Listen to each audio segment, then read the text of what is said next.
bigyan ng Lord ng mensahe ngayon. Amen. Are you expectant? Kung wala pa tayo expectation ngayon, siguro gagawin natin tayo, nilutang pa tayo, tayo makainin. Okay lang yan, kasi merong message ang Lord sa'yo. Amen. Whatever your situation, whatever your condition right now, I believe God can reach us through this message. So I have here, and kindly touch the projector. Okay, so, but first, let's have a heart check, or heart check-up. Okay, sino dito nakapag-check up na? Nakapag-check up na ba kayo? Diba, titignan ka lang ng doktor, ano nararamdaman? Okay naman po ako, doktor, ba't nandito ka? Diba, kasi dito tayo, kung tayo nakapag-check up, akala natin, parang nonsense lang yung natanong sa atin ng doktor. Pero I have here a question. Okay? So, para tayong heart surgery ngayon, no? So, ang ngari, doctor dito. So, nagtatanong siya, sabi dito, next slide, sabi dito, how's your heart right now? How's your heart? How's your heart? Are you tired? Pagod na ba tayo? Are you overwhelmed? Na sobrang, January pa lang, ang dami nang nangyayari. January pa lang, sinusubok na ako ng Panginoon. January pa lang, ang dami ng surprises ang Lord. January pa lang, namumroblema na ako. Whatever the condition of your heart right now, I want you to understand kung ano ba yung sinasabi ng Bible pagdating sa heart. So let's have another slide here. Sabi dito, sa Jeremiah chapter 17, verse 9. Sabi dito, the heart is deceitful above all things and beyond cure. Who can understand it? So, basahin natin sa Tagalog.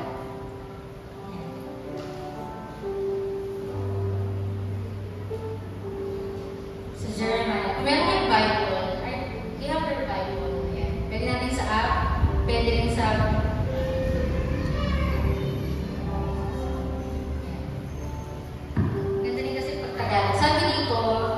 sino ang nakakaintindi sa puso ng tao? Walang katulad ang pandaraya ko. Wala nang gamot sa kabuluhan. Grabe, no? Kapag pala ang puso natin ay hindi natin binigay sa Panginoon, pwede itong mandaya sa atin. Amen? Sabi ng Bible. Another. Next slide. Sabi sa Matthew chapter 15, verse 19. Matthew chapter 15, verse 19. Sabi dito, for out of the heart come evil thoughts, murder, adultery, sexual immorality, theft, false testimony, and slander. Sa Tagalog po, sabi dito, basahin ko simula 18 kasi meron silang magkakonekta rin kasi. Sabi dito, pero lumalabas pipig ay nagagaling sa puso. Ito ang nagpaparoon sa tao. Sa puso nagagaling ng masasamang pag-isip na nagtutulak sa tao para mamatay, mga luwan, maging immoral, magnakaw, magsinungaling, manira ng tubig ng ibang tao. Sa Tagalog yun. Okay, what am I saying right now? If your heart right now is not, sabi natin, hindi nakatuning sa Lord, pwede kong pagmulan ng kasalanan. Yung lahat ng evil, sabi dito, lahat, from evil thoughts, murder, adultery, galing sa heart. Kaya minsan, alam nyo, sa mundo, sabi nila, follow your heart. Mali po yun. I want to say, na yung heart natin, ibigay natin sa Panginoon. Amen? Amen.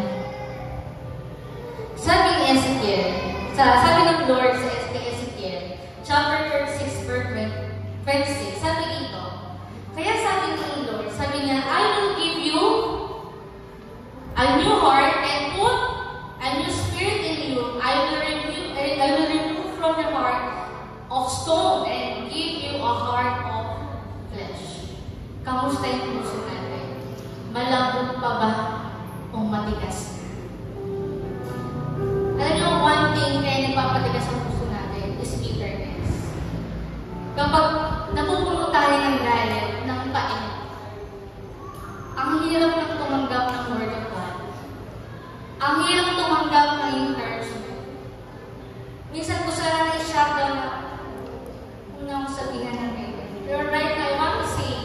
na gusto tayong bigyan ng Lord ng heart of flesh. Ano yung flesh? Yung handang tumanggap ng Word of God. Amen? Amen. Basahin natin sa Ezekiel 36:26 sa Tagalog. Kasi meron ako dito nakikitutusong na mahalaga. Natingin ko, parang maganda natin yung context kung sinasabi niya dito.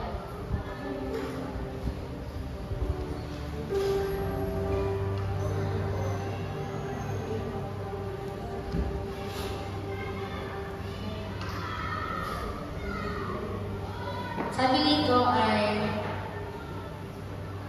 may Bible pa tayo. Ayan. Buksan natin sa Ezekiel chapter 36. Ayan. Okay na? Nandiyan na kayo? Are you there? Sabi dito, bibisigan ko kayo ng malinis na tubig. Sumala sa 25. Para luminis kayo, aalisin ko ang dumi nyo galing sa mga Diyos-Diyosan at sa lahat ng bagay na nagpapadumi sa inyo. So cleansing. Okay? Bibigyan ko kayo ng isang bagong puso at bagong isipan. Kukunin ko ang puso nyo pasaway. Pasaway. Tingnan nyo nga yung tabi. Pasaway ba yan? Okay. Correct. Ayan. Sabi dito, at papalitan nyo ng masunuring puso. Amen. Amen. Ilalagay ko ang Espiritu ko sa inyo para masunod nyo ng maigi ang mga bakas at utos ko.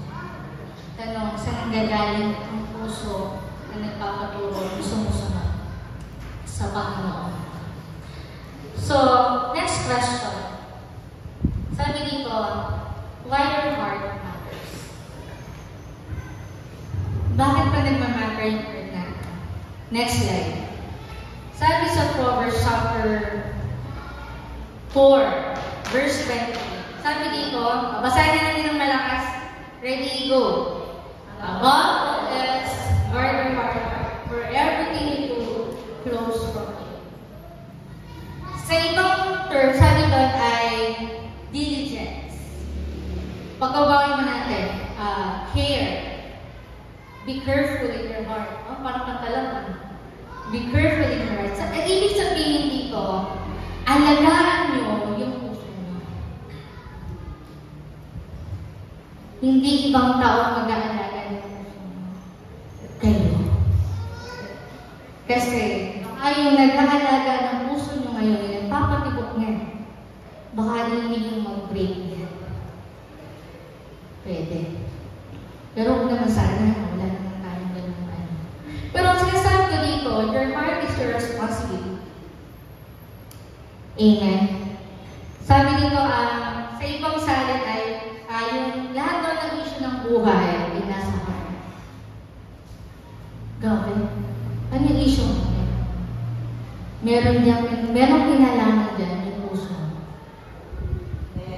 Amen. Amen. Sabi dito, next slide. Masahin na natin ng malakas. 1, 2, 3, go. The heart of our problem is our heart itself. Bakit ka nagagalit? Bakit namang problema ka? Bakit? Siguro ang problema din talaga ang puso. Amen. Amen. So right now, sabi sa Matthew chapter 5, verse 8, sabi that ay, blessed are the pure in heart, for they will see God. Unless hindi pure yung heart natin, hindi natin makikita ang Panginoon. That's the only thing. Kahit anong gawin natin, kahit anong effort natin, pag hindi pure yung heart natin, we cannot see God. Amen. So right now, our message for today is, ito lang po. Okay. So next, ang message natin is, basahin na natin, an obedient heart. Maiintindihan lang natin yung obedient heart, kung alam natin nagaling yung obedient heart. Amen. At ang ating verse natin ngayon, ito po natin sa Mateo chapter 16, verse 24 to 26. Yan, basahin natin. Sabi dito, sa verse 24, basahin natin ng malakas.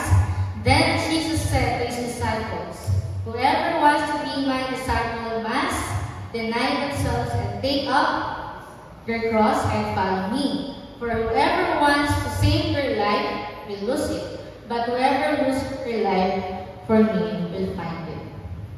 Okay. Next slide. What would it be for someone to gain the world, yet forfeit their soul? Or what can anyone give in exchange for their soul? Okay, so let us pray. Ayaw namin lahat. Tapos sa word of God. Let's pray. Lord, salamat po, Panginoon, sa umaga mo. We are very expectant ngayong oras na to, Lord, that you will do something, Lord, para sa amin, Lord. At we will receive a specific message from you, Lord, na personal namin marinig ngayong oras na to, Lord. And right now, Lord, kung ano man, Lord, ang aming marinig, Panginoon, abutin mo, Lord, ng aming mga puso, Panginoon. And Lord, hindi lang ito basta namin matutunan, hindi lang namin basta ma-realize, pero Lord, mag-manifest po sa gagawin namin sa buong taon ng 2025, Panginoon. Salamat po dyan, pinibless po namin ang salita. Ganyan naman ako, Lord, ay magdala sa iyo, Lord, ng anointing, ng guidance, ng wisdom, Lord. Itago mo ako sa iyong kabanalan, tanging ko lang, Lord, ang marinig, ang makita, Lord, kung may taas, Panginoon. Walang sino man, Panginoon, ang magpupurihan, kundi ito lamang. Salamat po sa pangalan ng Jesus. Amen. Pinipirang palakpakan ng Panginoon. Natapos na yung unang message. Now, we're going to the main message right now. Are you excited? Excited po kayo? Yan. Sabi nito, sa next question natin din ay tanong-tanong. Next question then, what does it mean to be obedient to God? Obedient po ba tayo sa Lord? Hirap sa mga mamaya sabihin ko. Obedient siya. Pero I can say na ang obedience kasi talaga is process sa lahat sa atin. Amen. So ngayon ay, so what does it mean by obedience? So sabi dito, sabi ni Charles Stanley, sabi dito, obedience to God is doing His will, in His way, and on His timing. O, basahin rin natin ng malakas. Ready, go. Obedience to God is doing His will, in His way, and on His timing. Ang bigat mo. Pwede ginagawa mo yung will ng Lord, pero mali pala yung paraan. Maaaring ginagawa mo yung will ng Lord sa tamang paraan, mali pa naman yung timing mo. Parang ganito, tama naman yan, anak. Ba't mo naman ako inunahan? Okay naman, sobrang late. So, always, magkaroon tayo ng discernment na pag gagawin natin yung will ng Lord, alam natin na talaga yung will ng Lord, at yung kaparaanan niya, at ito yung timing. And that is obedience to God. Amen. Amen. Okay. So, paano ba tayo mag-obey sa Lord? Paano kino-compare ng Lord yung obedience? So, tingnan natin sa Matthew chapter 7, verse 24 to 25. Sabi dito, therefore, everyone who hears these words of mine puts them into practice like what? A wise man who built his house on the rock. The rain came down, the stream rose, and the wind blew and beat against that house. Yet it did not fall, because it has its foundation on the rock. So, ang description ng Lord dito, si Jesus nagsasalita dito, sabi niya, ang taong matalino ay nakikinig ng aking salita at ginagawa ito into practice. Ang hirap maging ko, pero please. Yan. Ginagawa ito into action.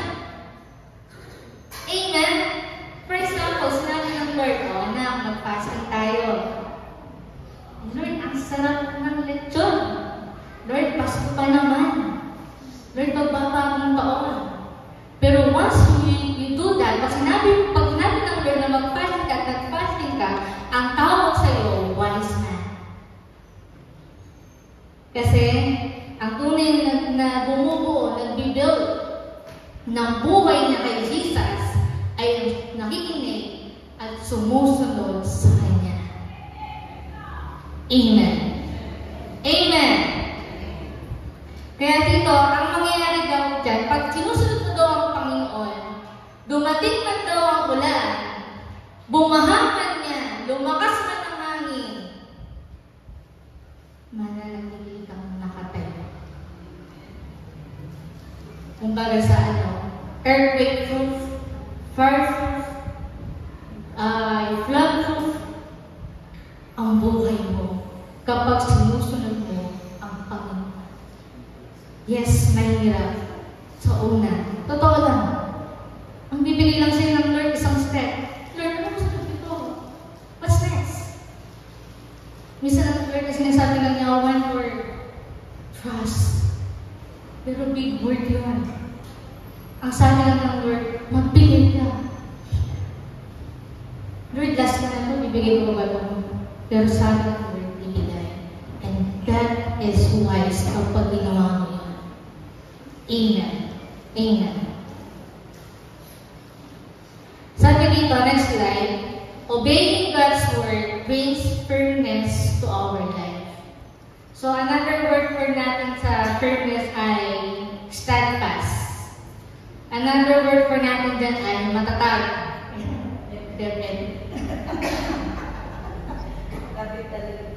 Ang tunay na matatag, yung nakikinig ng salita ng Diyos at sinasabuhan. Amen. Amen. Next slide. Another is obeying God is the true wisdom. Kahit ang dami mong alam sa Bible, kahit sa ulo mo yung Genesis hanggang Revelation, pero pag hindi mo yan ginagawa, wala pa rin yung wisdom sa iyo. Amen. Amen.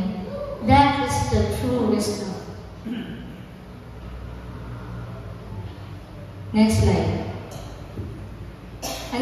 Another way. Ano po yung ibig sabihin ng obedience sa Panginoon? Sabi dito, sa John chapter 15, verse 10, if you keep my commandments, you will abide in my love.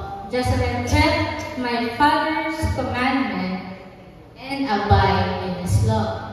Sa Tagalog, natin sa Tagalog. So, 1 chapter 15, versikulo 10.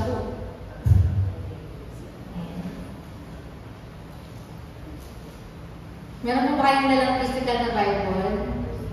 Hindi po may dala. Okay, so may dala. Very good. Yeah. Okay, so basahin natin sa Tagalog. Sabi dito,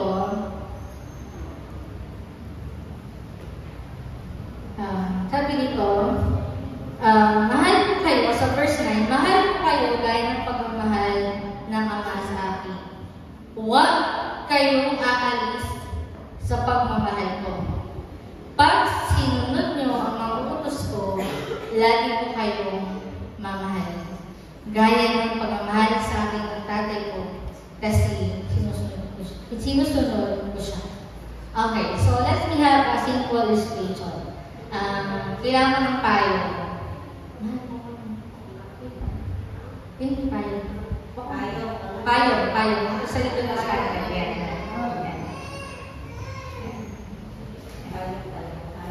So, sino dito ka na? Ikaw na lang dito na dito ka.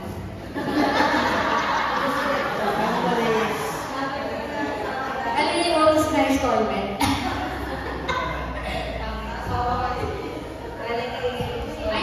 Nalimutan ko kasing dalhin kanina. Okay. So, pag sinusunod natin daw ang Panginoon, you will abide in my love. Next slide na tayo. Next slide. Yan. So, ibig sabihin pala na abide ay meno. means permanent residence. Okay. Wait, bumili ito man, pasensya ka na. Okay. So, for example, this is the love of God. Okay? So, pag sumusunod ka sa Panginoon, you are under His love. O, parang nag-date lang.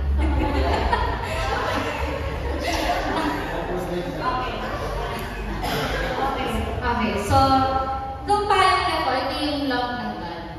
Okay? Kapag hindi ka sumusunod sa Panginoon, you are umaalis. Going away. Yan. You abandon. Yan. Okay. Ganito yung illustration ng Lord. Yung love ng God, nasa iyo pa rin dapat. Nagre-remain yan. Ang nawawala lang, ikaw ang nawawala sa love ng God pag hindi ka sumusunod sa Kanya. Ngayon, parang maramdaman mo yung love ng God, pero love din ng Lord, kahit hindi ka sumusunod sa Kanya. Ang problema, ikaw lang yung umaalis. So, lahat ito, diba? Okay, sumusunod na sa diba? Okay. Ayan, okay.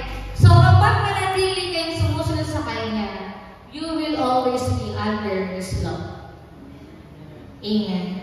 Amen. Yun ang ibig sabihin. Hindi porket hindi ka sumusunod, hindi ka na mahal ng Panginoon. Ang nangyayari lang, andun pa rin yung love niya, pero ikaw na yung umaalis. Amen. Salamat na. Thank you, thank you. Pala mga namin asawa ko. Ayan. Ayan, so, nagulat siya din niya, alam mo niya yung ganung bagay niya. Ayan, so, sabi dito, you will abide. Sabi dito, you will remain or maninirahan ka doon sa pagmamahal niya. And that is how God loves us. Alam niyo, mahal kayo ng Panginoon. Gusto kong mahalin ng Panginoon. But sometimes, umaalis tayo sa pagmamahal niya dahil sa pagsuway niya. Sobrang sakit sa Panginoon. Alam niyo, masama ang loob ng Lord. Di ba nagkaroon siya ng regret, hindi nga niya yung mga tao during the time of Noah. Noong una, naisip ko, because Diyos siya, kaya siya nagagalit. Or nagre-regret. But I think this comes from love. Okay? Isipin nyo, si Eva at Adan, nung sinuway nila ang Panginoon, nagalit ang Lord. Sabi niya, hindi pa siya sobrang yung word sabi niya ay, nasan ka, Adan? Kasi nawala. Kung ako, Lord, inutusan ko yung mga anak ko na huwag kang kumain. Tapos hindi ako sumunod. Parang sinasabi ng anak ko, hindi kita kailangan. Hindi ko kailangan sumunod sa iyo kasi kaya kong mag-isip ng sarili. At yun yung sakit ng tao, right? Independent. Masyado tayong independent na ginagawa natin yung paraan natin, yung gusto natin, kasi akala natin yun yung best for us. And then sometimes, we're so stubborn, pasaway, na yung sinasabi ng Lord, hindi natin susunod. Pag hindi mo sinunod ang Panginoon, parang sinasabi mo sa Lord na hindi kita kailangan, mas magaling ako sa'yo. And that is right.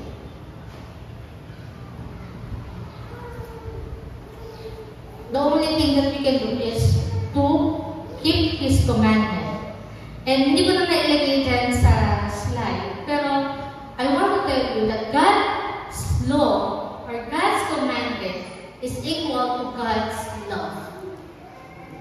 The reason why binibigyan tayo ng utos ng Panginoon kasi mahal niya tayo.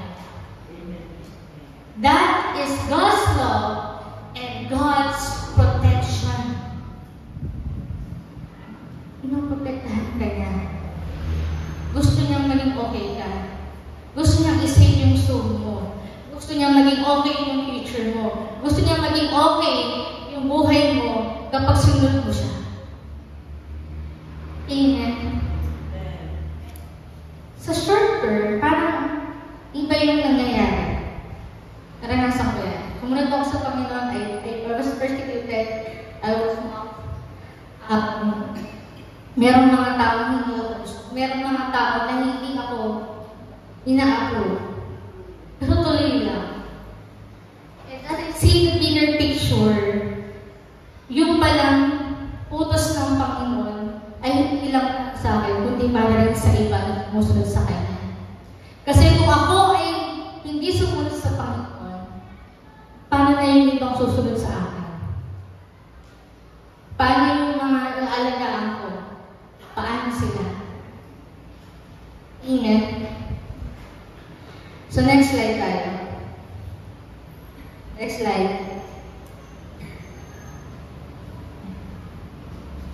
Yeah.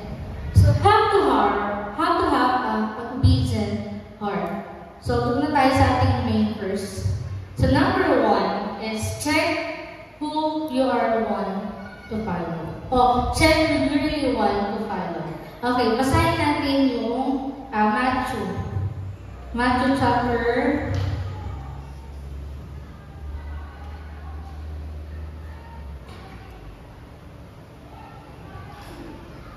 chapter 16, verse 24. Nilagay ko ba dyan? Wala kang nilagay na. Hindi na. Okay, sabi dito, then Jesus said to his disciples, whoever wants to be a disciple must deny themselves. So, bibigyan ko ng bigyan ng diin yung then Jesus said to his disciples, whoever wants to be my disciple. Number 1, always check kung sino talaga yung sinusunod mo. Minsan, nakatingin tayo sa tao. And alam natin, kapag tayo nakatingin sa tao, anytime, anywhere, pwede tayo mag-fail. Amen?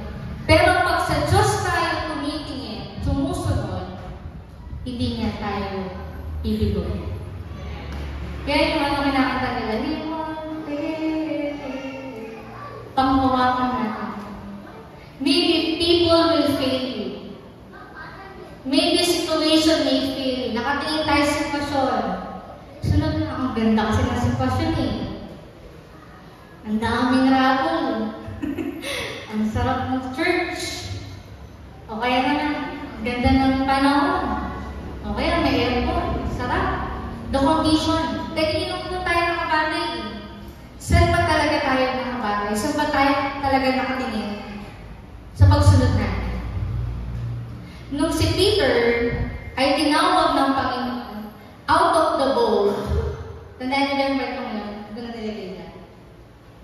Nung tinawag si Peter ng Lord, sabi ni Jesus, come. So si Peter, out of his faith kay Lord, tumingin siya kay Jesus ng diretsyo, nakapaglakad siya sa tubig. Grabe yun. Grabe yun. Pero nung, alam natin sa kwento, nung si Peter ay nalibang, nung si Peter ay na-distract, bumasak siya. Whenever you are distracted, anytime, you will fail. You will fall. Buti na lang sila ni Jesus. Immediately, Jesus, diba, nawakan niya yung kamay. Right now, ask yourself, sino ba talaga yung sinusunod mo? Kanino ka ba talaga nakasunod? Kung nakasunod ka sa pastor mo, pastor natin, okay yun. Pero higit pa rin, sumunod ka kay Jesus. Kasi, alam nyo, ako, worker na ako ng church for almost 10 years. 10 years. 2015 ako, nagkaroon sinabi ng friends na, worker ka na. 2015 na. Ngayon 10 years na. And I've seen a lot na maraming nag-fail sa ganitong part. Kung saan ka nakafocus. And during my fasting this year, ang isa sa mga word ng Lord is be focused.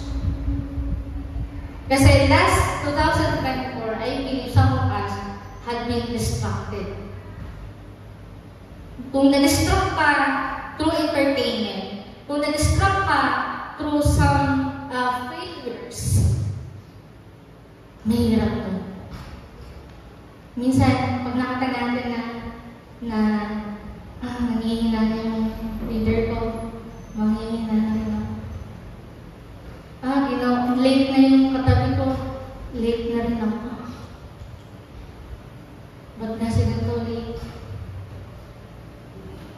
Hindi, late na rin ako. Sometimes,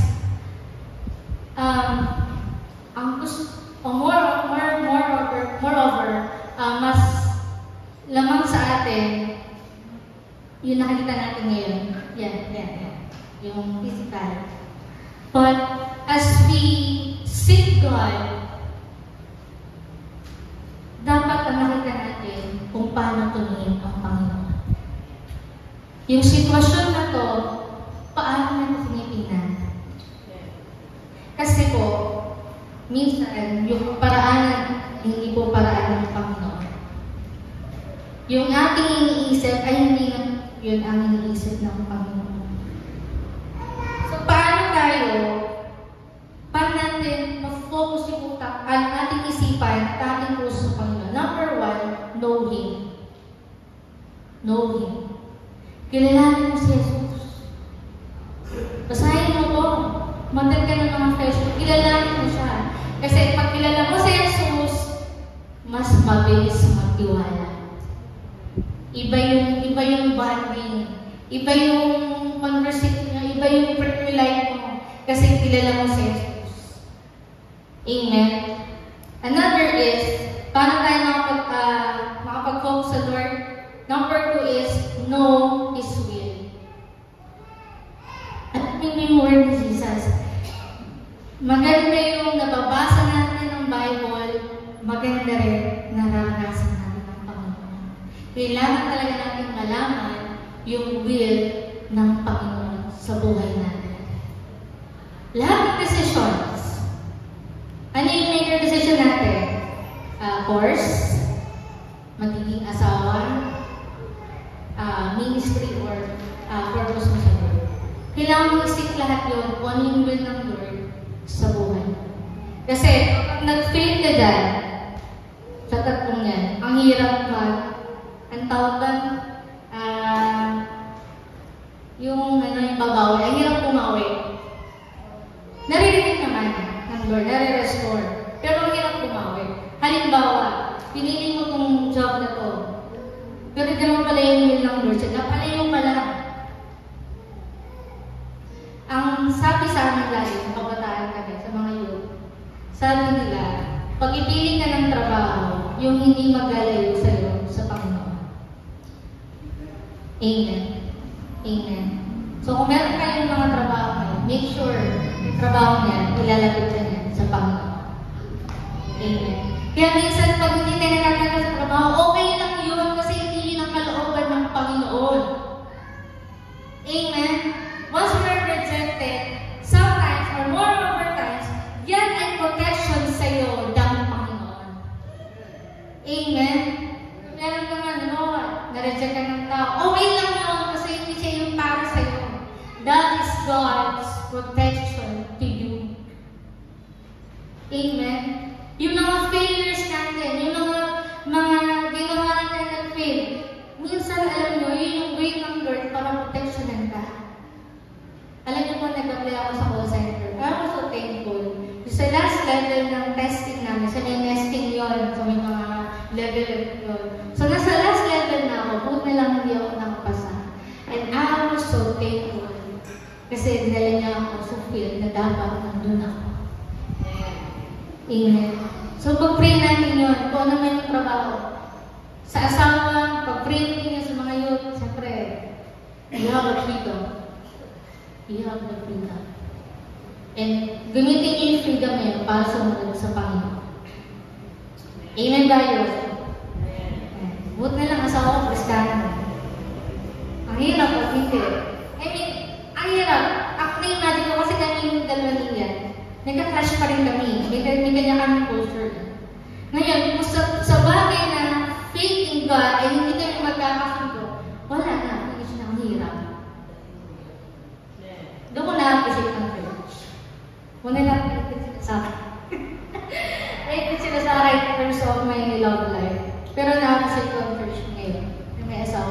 Kasi ang hirap pala na sumunod sa Panginoon ng solo ka. Ang hirap sumunod sa Panginoon na wala kang kasama. Ang hirap sumunod sa Panginoon na may pumipigil sa'yo. Alam niyo po, ako kayo lumaki sa Catholic family. My family does not approve me of being born again. But I have to stand. Pero since they are my authority, I was so limited. Ang hirap maglingkod sa Panginoon. Naaatenan ko lang naman kay Sunday service morning. The whole week, wala akong naaten na nagawa. Kaya minsan pag may mga kapataang ang lapit-lapit ng bahay, naatenan ko. Kung alam nila yung pinagdaraanan ko para lang makaten ng simbahan, baka mapunahan ko. Kasi sa ating pagsunod sa Panginoon, hindi laging madali. Sometimes, God's command isn't our way and isn't ideal. Ang ganda na sana ng trabaho, Ruth. Maganda yun, wala masama doon. Pero kung hindi yun kalooban ng Lord, kahit malaki ang sweldo, itawag mo yan. And that is how we exercise our faith. So next slide. Number 2. Ayan. Gusto ko na yan, deny yourself. Number 2 is deny yourself. Sa Tagalog ay tanggihan ng sarili. Okay? Basahin natin yung sa Matthew chapter 16.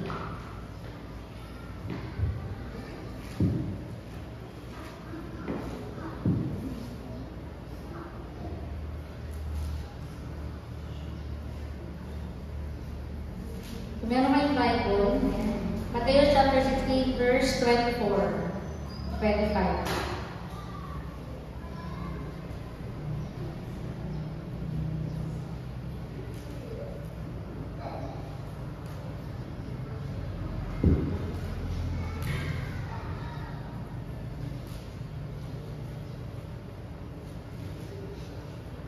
Ayan. 16.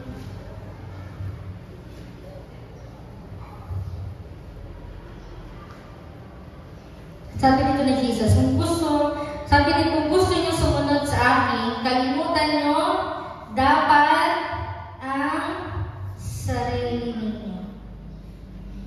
Forget yourself. Is that easy? Mahirap. Nung search ko yung word na deny, is about refuse. Tatanong mo yung sarili mo sa picture. Okay? For example, meron kang pangarap. Gusto mong maging mayamang negosyante. Maraming lupain. 14 hectares. Maraming mansyon. Pero kung kapalit na ng kaluluwa mo, huwag na. Kung kapalit na niya, susubay ka sa Panginoon, huwag na lang. If there's something that enticing, parang nakakainggan yung gawin, pero kung yan naman na hindi kalooban ng Diyos, kalimutan nyo na yan. Forget yourself. Deny yourself to God. Maraming mga bagay na entertaining, pleasurable, addictive. Ako may kasalanan ako sa Panginoon. Ngayon talagang tanggalin sa mga pagkain. Sobrang mahal. Pero I'm trying my best to lose my appetite. Pero ang hirap kontrolin. Pero sa ibang bagay, mabilis na. Actually, this week, meron akong tinanong sa Panginoon, Lord, hindi ko ito gagawin. Kasi gusto ko mag-focus sa'yo. Isang week, ang sarap mag-swipe. Hindi mo na ako nag-swipe. Kasi kung ito yung makapagpalayo sa akin sa Lord, huwag na lang. Huwag na lang. Huwag na lang. I can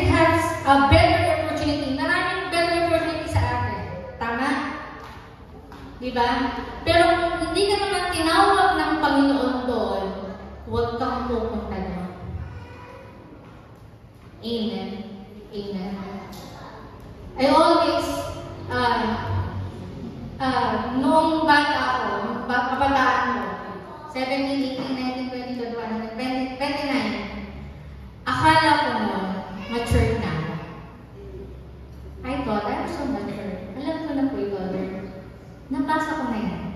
Napakinggan ko na yan. Ito, napanood ko na rin yan. Naranasan ko na yan. Nakailang lang ako, 8. Ano ka? Kahit yung iba, pag nakaya nyo na lang, nakawalong lang ako. Pero akala ko mature na. And until now, I am maturing. I am in the process. Amen. And naniniwala ko, lahat tayo nasa proseso mo. Amen. Ibig sabihin, hindi pa tapos ang Lord sa'yo. Amen. May bubuga pa tayo. May gagaling pa tayo. Meron kabubuti pa tayo. Medyo ano tayo, negative yung ano. Alam mo, mas maging mabait tayo. Amen. Amen. Ang church na ito, kung paano tayo naging mabunga last year, mas magiging mabunga tayo ngayon. Amen. Amen. Palakpakan natin ang Panginoon. Hallelujah, Lord. Hallelujah, Jesus. Hallelujah, Lord. Deny yourself. Deny yourself. Next slide. And last one.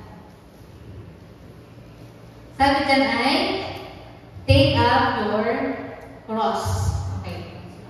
So, dati, ang isip nila, o yung misconception nila about cross, yung mistake, yung problema.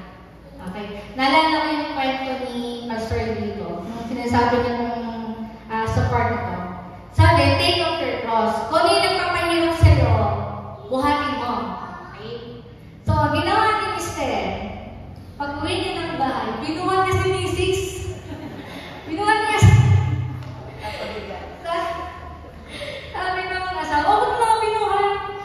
Sabi kasi ng Lord, take up your cross. Binuhat niya ng asawa.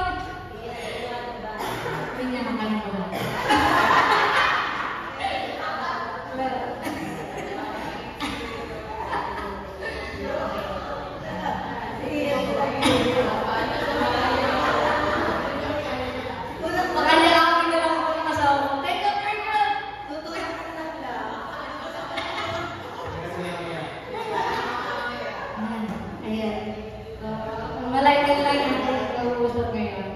Pero, what does it mean? Okay, what does it mean? Kasi natin take up purpose. Hindi ka nilagay dyan. Okay, so sobrang gabi na kasi nga, naging araw na, so ginagawa ko yun. Sabi na take up purpose, kasi yung concept ni Jesus. Nung concept ni Jesus, yung nagbubuhat ng cross, yun yung mga papatayin. Okay? Ibig sabihin nun, pag may cross ka nila, sinasabi mo na, okay, makasalanan ako. Dapat ako naman. Take up your cross. Actually, kulang yung word na yun. Anong kulang na? Sabi nga? Sabi nila 13. May price. Wala na. Tapos na. Ang ibig sabihin na, take up your cross daily. Araw-araw. Bubuhatin yung cross. So, what does it mean by take up your cross? Or take up your cross. Ibig sabihin nun, you have to die in your sinful nature. Kailangan mong matay. In your sinful nature. Unless, sabi nga doon, unless sin die, hindi siya magugulong. Hanggat hindi tayo namamatay sa mga sarili natin kasalanan, hindi tayo magugulong. Unless hindi na-break yung hearts natin, unless hindi tayo nakakapag-sacrifice sa Lord, unless hindi tayo nagsusurrender ng buhay natin sa Panginoon, walang change na nangyayari. Walang maturity. Amen. Kaya minsan, kahit ang tagal natin sa church, parang walang nangyayari kasi hindi pa tayo namamatay sa sarili natin kasalanan. Marami tayong nature.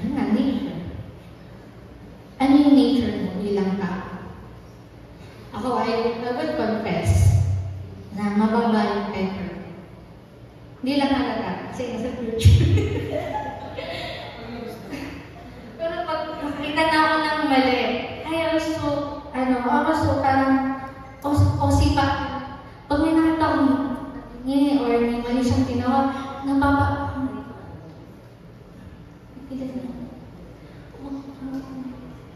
pag i-provoke, nagagalit ako. Kaya, as a teacher, malaking challenge yun na hindi ako malaki. Kaya ginagawa ko na lang, lumalabas ako ng room.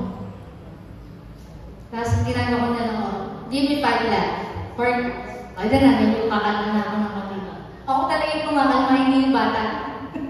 Kaya pag ang teacher ay nag-routinary activities, ang kumakalma daw yung teacher.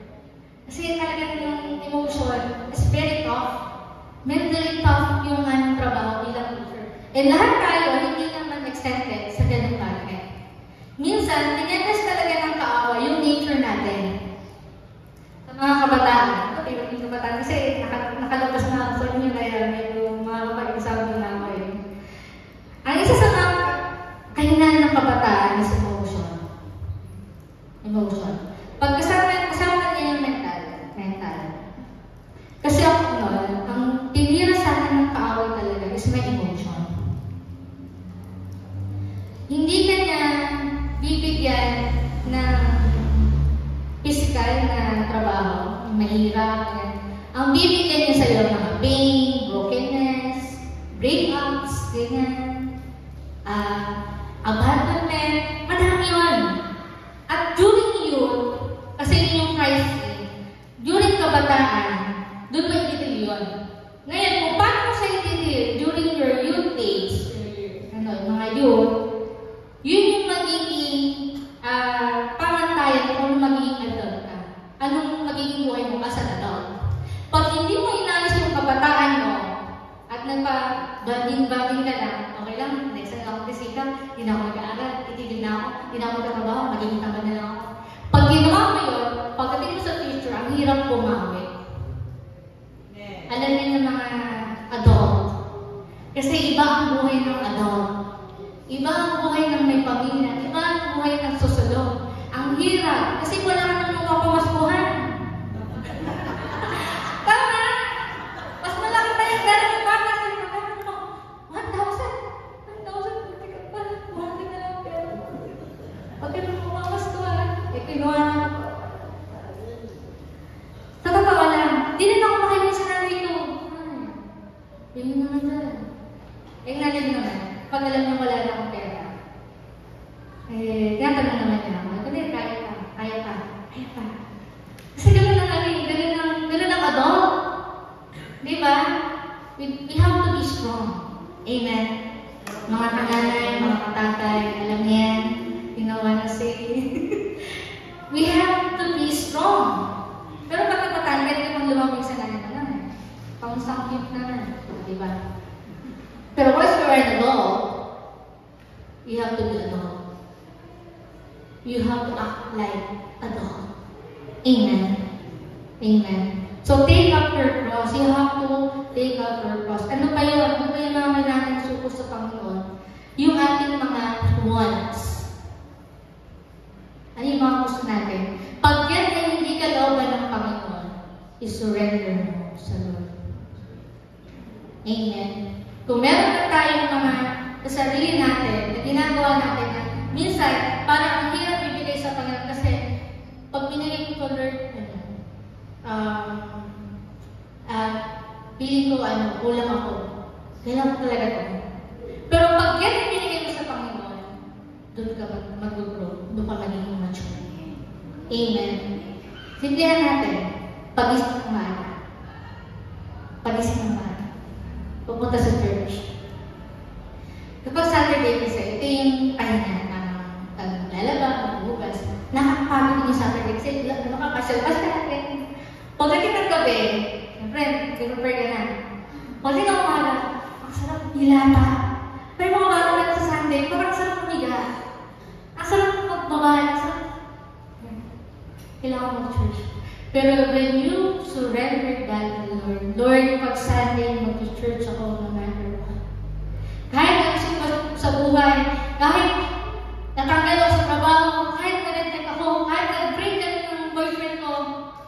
mag-church ako. Amen. Kasi hindi na ako ang nasusunod sa buhay ko, kundi ang Panginoon. Amen. Amen. Madaling kung kayo hindi pa, nasa process pa tayo ng maturing, meron talagang mga times na mahirap sumunod. Yung wala ka ng maramdaman. Alam mo yung pinakamahirap? Yung wala ka ng maramdaman. Yung parang, ano na lang siya, lumalampas na lang siya. Alam mo, tumahan ako sa ganyan stage. Na parang, pag mag-church ako, parang inisip ko, okay, church, bahay, trabaho. Church, bahay, trabaho, gano'n. And then parang sabi ko, maganda ko, alam mo. Pero sometimes, sa mga panahon nun, pinetest lang pala ng Lord yung faithfulness mo. Kung gaano tayo ka-faithful, kung gaano tayo matagal. Kasi po, sa mundong ito, lalo kapag lumabas ka, bihira ng pag-usapan ng Panginoon. Ang pinag-uusapan na lang ay buhay ng ibang tao. And sometimes ako, nagiging guilty sa part na yun. Pero right now, I want to say na one thing I really like to do in this year, 2025, is to confront. Mag-confront. Kasi minsan, kaya tayo na pag-usap sa ibang tao, sa buhay ng ibang tao, kasi nahihirapan tayo mag-confront. Tama? Ganito ang makipag-usap pag ito sa isang tao. Mga kay Joshua, nagkakita ko sa'yo. Kasi hindi mo ako pinansin. Pinapractice ko yun ngayon sa bahay, sa labas, sa school, ganyan. Pero in a love way, lovable way. Hindi naman yung parang, parang maluto ka na agad. Okay, no, kalma lang. Sabi mo sa katabi, kalma lang. Yan, kalma lang, kalma. Pag mag-confront, kalmahan mo lang. Do it with love. Mas masarap pag-usapan ang Diyos sa buhay natin. Amen. Yung chismis, tanggalin natin. This year, control. Amen. Kung meron kayong problema sa akin, ako, welcome ako. May problema mo sa akin, dito, na-offend po, lumapit lang po kayo sa akin, invite lang po ako for dinner.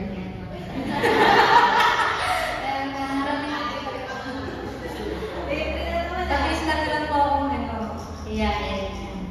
kasi ganyan ako, ganyan ako pag nakikipag-usap ako, kahit tayo, ganyan. Alam ba? Alam mo ba? Isang beses. Ito yung nangyari sa akin. Alam yung naramdaman ko. Ito yung naramdaman ko.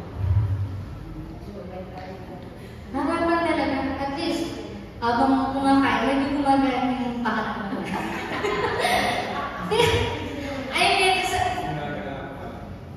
Sabi ko doon sa isang iyon na nag-aasahan ng advice, sabi niya, yung katrabaho daw niya, hindi daw niya makasundo. So, pinag-uusapan sa akin. Sabi ko, i-treat mo kasi. I-treat mo.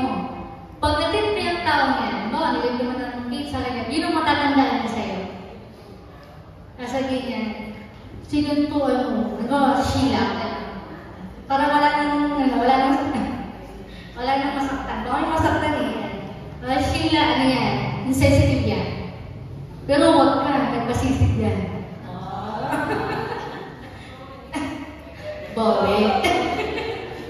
Bowe. What I mean is, marami tayong mga cross, marami tayong kailangan mamatay sa mga bagay na yan. Kailangan natin tanggalin sa buhay natin yan kasi hindi nga nakakabuti sa iyo. Alam niyo yung mga bagay na sabi natin yung sinful nature. Gusto kong mag-host sinful nature. Alam mo, baggage kasi yan. Bagahe. Kung aalis ka, marami kang bagahe, hindi ka makakaalis. Kung magkakag ka, ika-ika ka na lang. Kaya nga yung process mo, yung process ng growth natin, sobrang bagal. Pero kung yan, ibibigay mo at ibibigay mo sa Panginoon. Lord, ikaw nang bahala sa pupunta. Nainis ako sa Kanya, pero Lord, kayo na po ang bahala sa Kanya. Pwede mo siyang kausapin,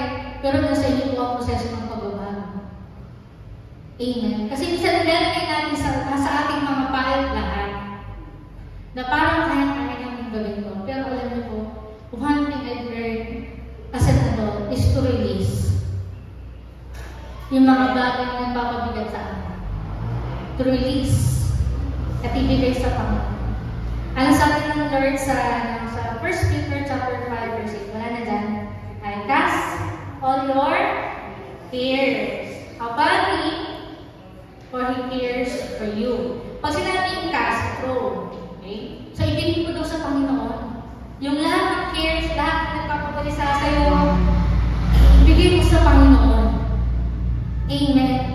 Lalo hindi naman, wala naman talaga tayong magagawa. Halimbawa, yung minsan sa inang tao, wala tayong magagawa. Tama?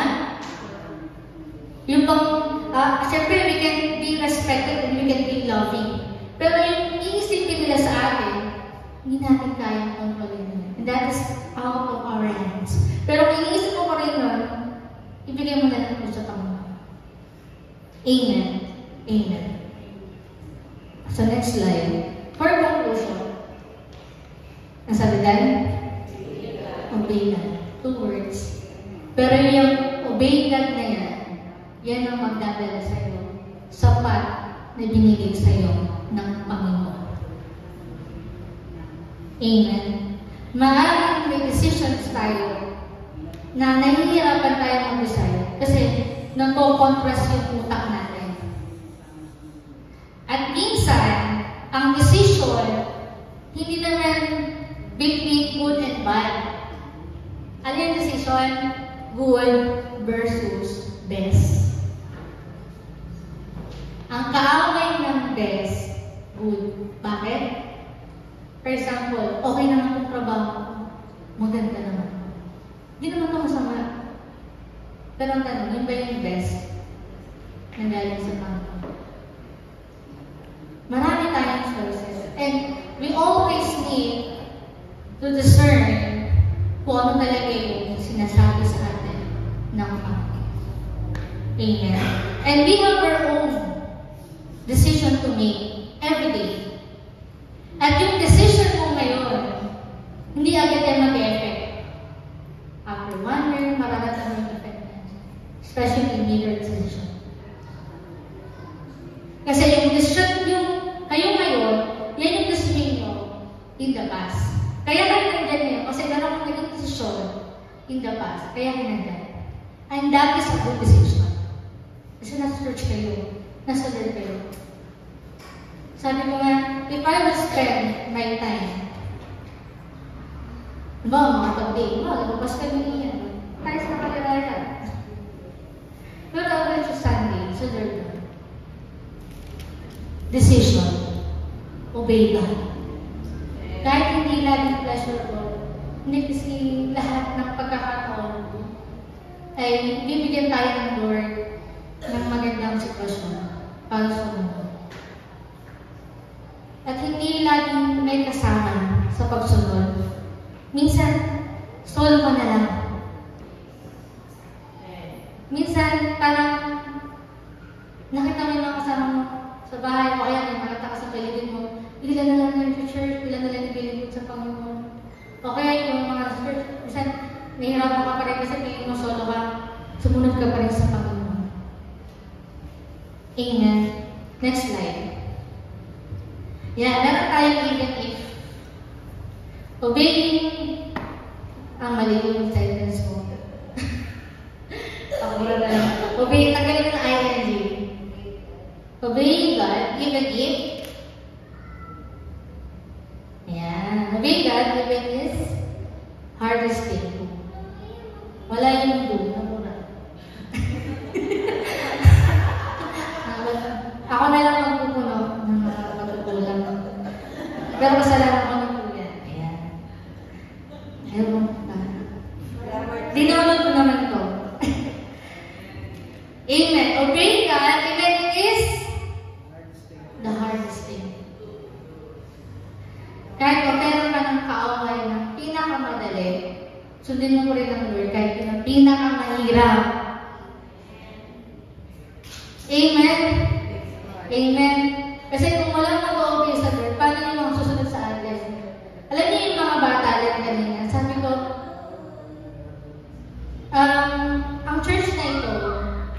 yung ginagawa natin ito ay hindi lang para sa atin, kundi para sa kanila.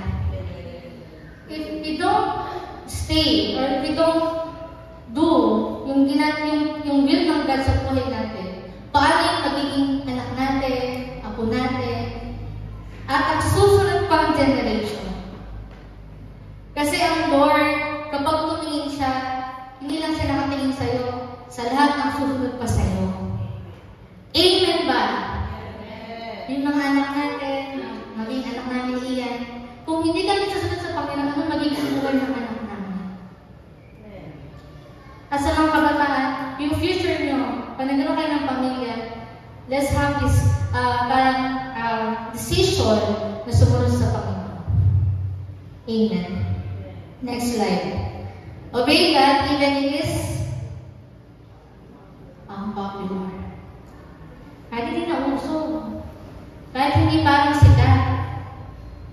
Alam niyo, ngayon ng social media, pag pumunta ka sa Facebook, pag Sunday ang daming nag-mother ride, ang daming namamasyal sa ganito, sa farm, yung akit ng mundo, ganyan. Kasi parang isa to, wow, buti pa sila nakakakit na sila. Wow, buti pa sila nakapag-swimming na sila ng pamilya nila. Pero alam niyo, ang pinaka-the best talaga, mag-church. Amen. I'm 17 years here. Hindi lagi madali. Minsan magulan, minsan may bagyo. Minsan may mga tao pipigil sa'yo para mag-church. Merong mga tao o merong mga bagay na mag-i-encourage sa'yo na huwag mong gawin yun kasi maganda. Pero alam niyo po, piliin niyo pa rin sumunod sa Panginoon. Amen. Kahit popular. Next. Yan. Obey God even it is displeases people. Yan. Dapat doon ay displeases. Yan. Kulang na is. Pasensya na po. Alas 2 na po kasi ako nagtatype. So parang, ano na po, talaga, yun yung, Pero sabi ko, sumunod ka sa Panginoon, kahit minsan hindi na pipilis tong tao sa'yo. Amen. Tama naman. Kasi di makapag-i, pasin-pasin ka ko ba? Alam ko yung nakaraan mo. No. Hindi ako nagsisimba para i-please ka. Hindi ako nandito para kay ganito, para kay ganyan, para matuwa sa akin si pastor, para ganito, ganyan. Kung ano may agenda natin ang sarili, hindi yun ang tunay na sumusunod sa Panginoon. Nandito ako, sumusunod ako sa Panginoon kasi gusto ko siyang i-please. Siya lang ang audience ko. Kaya sabi ko kanina, halimbawa, kung di man kayo dumating mo, isa lang ang dumating, mag-pitch talaga ako dito. It's not about people. It's all about God. It's not all about me. It's all about Him. Amen. Next slide. Ito, medyo mahirap ko. Sabi dyan, even it is against our will. A perfect example is Jesus. Nung time na pinakita sa kanya ng Panginoon, ng God the Father, yung mangyayari sa kanya ng Eden, sabi niya, let this cup pass to me. Yung cup na sinasabi nito, hindi lang basta cup. Is the cup, is the wrath of God. Yung galit ng Panginoon, yun ang iinumin ni Jesus. Pag nagalit ng Panginoon, hindi lang pala galit, puot, wrath kasi. Yung puot ng Diyos, yun yung iinumin ni Jesus. Kaya sabi ni Jesus, let this cup pass to me. Grabe. Pero ang sabi ni Jesus, grabe ang may nakikipag-uno siya. Nag-praise na Diyos sa mga title. Tumutuloy ito niya. Sabi niya, but let your will be done. Are you willing to say that prayer? Lord, let your will be done. Kahit ayaw ko na talaga. Lord, gusto ko na sumuko. Gusto ko na tumigil. Kasi parang wala namang nangyayari. Pero ito yung kalooban mo. susunod pa rin ako sa'yo. Amen. Next slide. Sabi nito, obeying Him is the wisest thing to do. Next slide.